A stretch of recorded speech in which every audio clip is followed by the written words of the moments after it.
और हमारा देश की तरक्की की ओर जो अग्रसर हो रहा है उसके पीछे यही वजह है कि हर वर्ग का हर क्षेत्र अपने बखूबी कर रहा है। 100% योगदान यहां पर दे रहा है। सुनील जी भट्ट हमारे सहयोगी हमारे साथ में जुड़े हुए हैं।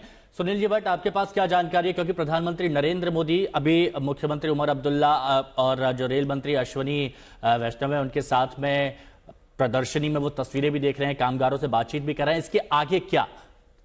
शहर में ही है 6 जनवरी को स्टेशन। जी बिल्कुल, प्रधानमंत्री नरेंद्र मोदी इस समय पहुंचे हैं विश्व के सबसे ऊंचे रेल पुल पर, जो कि जम्मू संभाग के रियासी जिले में चंद्रभागा नदी के ऊपर बनाया गया है।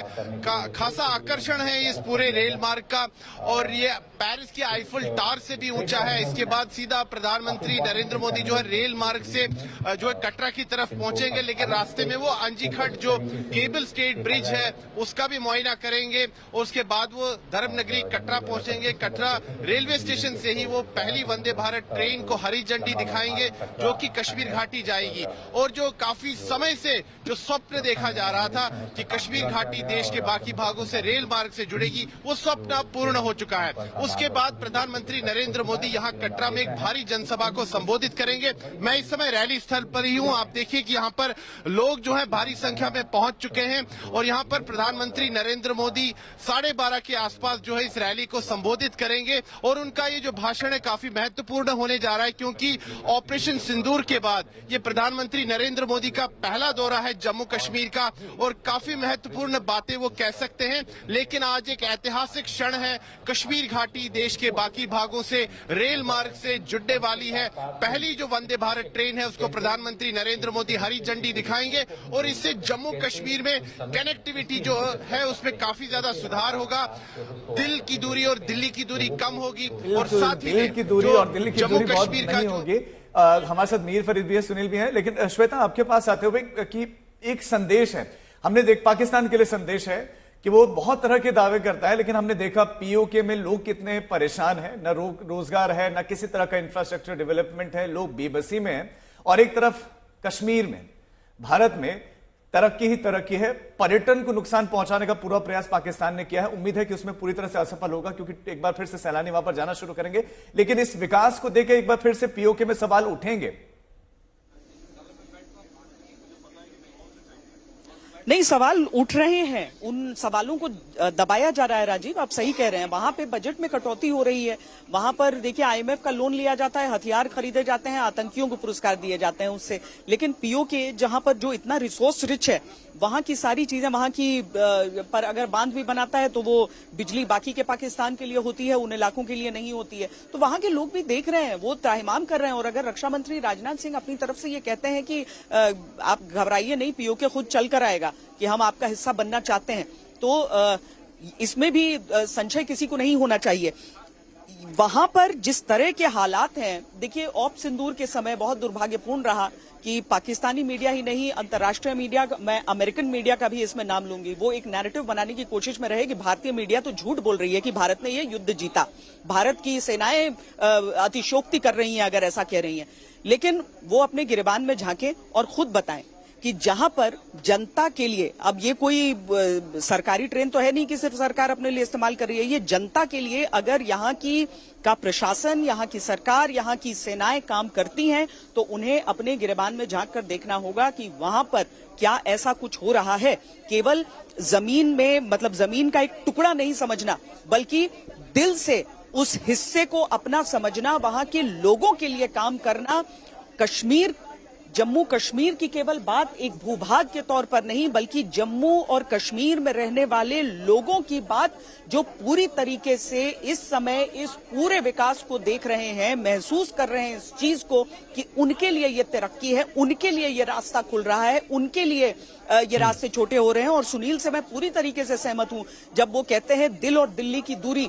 दिल्ली की दूरी जब कम होती है ना, तो दिल की दूरी उसी बात से कम हो जाती है जब हम सीमावर्ती राज्यों की बात करते हैं। राजीव, बिल्कुल। एक बात और मैं आपसे श्वेता जानना चाहूंगा, क्योंकि आपने एक एक रिपोर्ट दिखाई, आपने उन लोगों से बात की जिन्होंने कई सालों तक वो मेहनत करते रहे इस सपने को साकार करने के लिए। तो कैसा महसूस वो कर रहे थे, अगर सरल शब्दों में समझा जाए, चाहे वो इंजीनियर्स हो, चाहे वो आईआरसीटीसी के हों, रेलवे से जुड़ा हर एक शख्स कैसा महसूस कर रहा है इस वक्त जब प्रधानमंत्री नरेंद्र मोदी आते हैं, उनको अप्रिशिएट करते हैं और वो अपनी आंखों से देखते हैं ये सब सच होते हुए?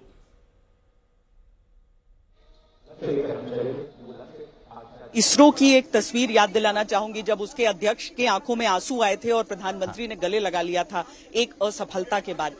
इस पूरे प्रोजेक्ट में भी कई असफलताएं आई हैं। आज अगर प्रधानमंत्री के चेहरे पर आप मुस्कान देख रहे हैं, वो सबसे मुलाकात कर रहे हैं और जो जितने भी कर्मी रहे हैं इससे जुड़े हुए, वो सब आज राहत महसूस कर रहे हैं, खुशी महसूस कर रहे हैं।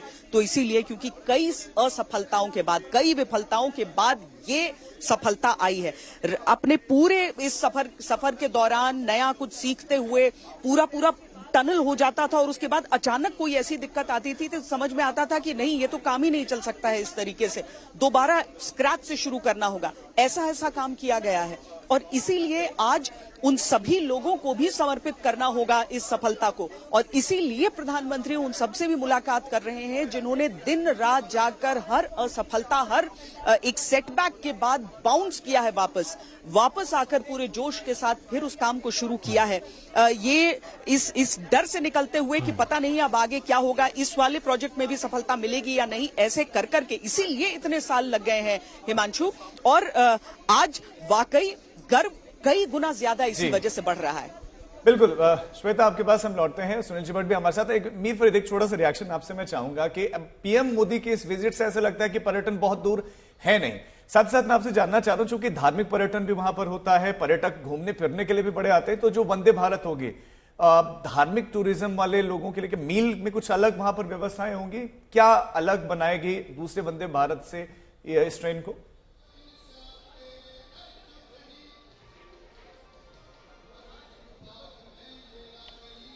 जी, जो पहलगाम अटैक हुआ है उसके बाद साफ तौर पे पूरा फोकस जो सुरक्षा एजेंसीज हैं उनका अमरनाथ यात्रा पे है कि अच्छे से अमरनाथ यात्रा हो जाए। और अभी जैसे हम बार बार कह रहे हैं कि शायद उसके बाद ही जो टूरिज्म रिवाइवल का रोड मैप है कश्मीर का, वो केंद्र सरकार उस पर सीरियसली बात करेगी और फिर यहाँ की सरकार जो इलेक्टेड गवर्नमेंट उससे मिलकर कुछ ऐसे कदम उठाएगी जिससे जो पर्यटक है उनका जो हिला है भरोसा सुरक्षा पे, यहाँ की जगह पे, वो रीइंस्टॉल किया जाए। तो उसके लिए इसके बाद काम होगा। लेकिन अगर आप ट्रेन की बात करें तो जरूर टूरिज्म पे जो एक रफ्तार पकड़ेगा इसके बाद, उसमें ट्रेन बहुत बड़ा जो है योगदान दे सकती है। क्योंकि बार बार हम बात करते थे कि जो एक कनेक्ट है, बहुत कच्चा कनेक्ट है, जम्मू श्रीनगर नेशनल हाईवे बंद हो जाती है, एयर फेयर इतने ज्यादा हो जाते हैं कि एक आम इंसान वो अफोर्ड नहीं कर सकता, तो उसमें ट्रेन अपनी भूमिका निभाएगी। सरकार का माने, सूत्रों का माने तो जहां एक तरफ जो माता वैष्णो देवी यात्रा वो तो है ही, और उसके साथ साथ अमरनाथ यात्रा जो कि जुलाई में शुरू होने वाली है, उसके लिए भी ये ट्रेन जो है, जो यहाँ श्रद्धालु आएंगे, डिवोटी आएंगे, वो भी इसका फायदा उठाएंगे और बड़े आराम से जो है वो यहाँ पहुंच सकते हैं और यहाँ से फिर आगे 2 रूट से गुफा की तरफ जा सकते हैं। तो जरूर वो भी पूरा प्लान का हिस्सा है और आने वाले दिनों में जब यात्रा शुरू होगी आप देखेंगे कि इस ट्रेन में कितने सारे श्रद्धालु जो हैं कश्मीर की तरफ आते हैं।